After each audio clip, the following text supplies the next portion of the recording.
A day in my life here in Quezon Province. Good morning mga ka-tiny! It's a new day, it's a new beginning. Thanks Lord sa panibagong buhay. And now, syempre it's morning and kagigising ko lang and kailangan kong maghanap ng almusal. So syempre, nagkape muna ako. It's my morning routine dito sa probinsya. Ito nga yung nami-miss ko everytime na uwi ako ng Quezon is magkape sa umaga. Kasi everytime na nasa Manila ako is parang hindi ko feel yung magkape sa umaga. Kasi solo lang ako now.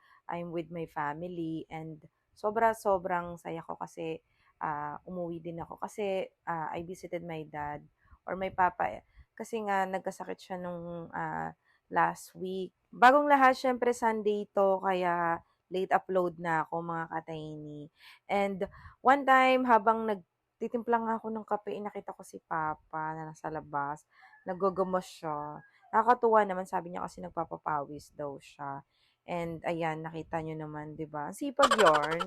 And yun lang for today's video. Hindi na ako maghahaba ng a day in my life today kasi marami pa tayong gagawin for today's video. In-enjoy ko lang yung coffee.